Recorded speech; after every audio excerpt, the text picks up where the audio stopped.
So today we're going to jump into a trial question, and this is part of the CSSA 2019 HSC Biology Trial Paper.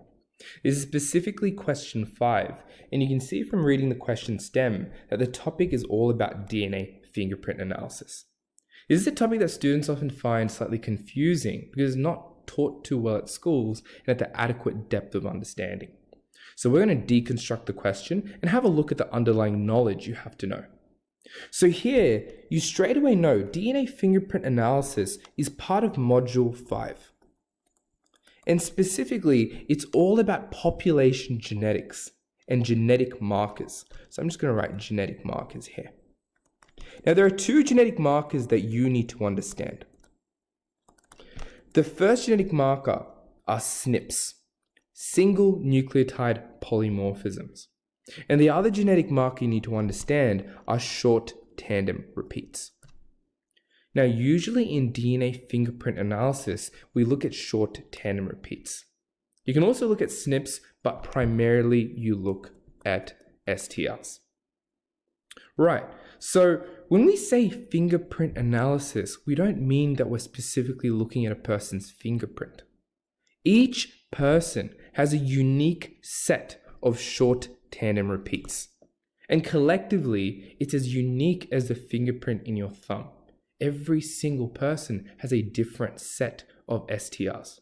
Hence, we call it DNA fingerprint analysis. Right, so you see this diagram here. And you have to understand how we get this diagram first before we interpret it. So it's quite simple. There are about 2-3 steps involved. The first step is we get short tandem repeats.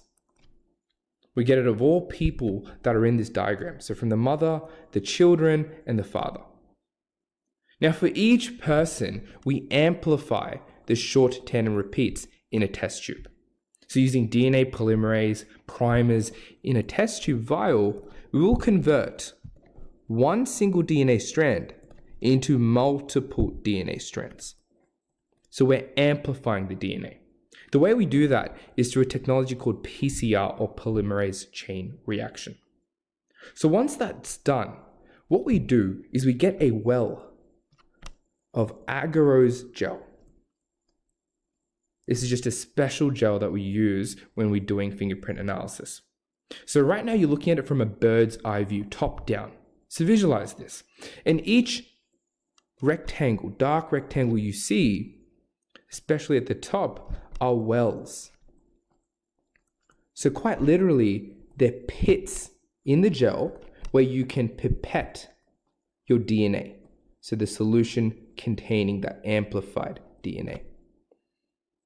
Now what's going to happen is you have a positive terminal and a negative terminal. And you have to understand DNA is negatively charged. So since DNA is negative, it's going to be repelled from the negative terminal and move towards the positive terminal. Now, when things move, lighter things move faster. So shorter fragments tend to settle quite far down and move quite quickly down the agarose gel. So shorter fragments. And heavier fragments remain at the top. And it simply refers to how large that short tandem repeat was. So every person has a different number of repeats, and that's how we can visualize how every single person's repeats are different. Right, so let's first understand how to interpret this graph now that we know that how the diagram's actually made. So I'm going to take a few key points out so I can clearly show you this.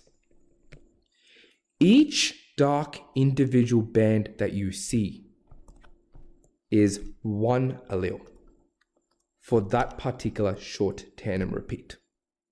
One allele. That is a very key point.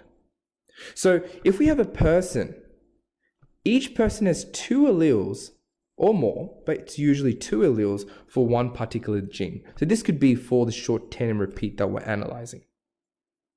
So recall I told you one dark band equals to 1 allele. That is a take-home message. Now, each person has 2 alleles, and 1 allele comes from the mother and one allele must come from the father. Right. So I just told you one band is one allele, and I told you one allele comes from dad, one allele comes from mum. So what that means ultimately is for each child, one band must be coming from the mother and one band must be coming from the father. That is the key take-home point in this question. One band must come from the mother, one band must come from the father.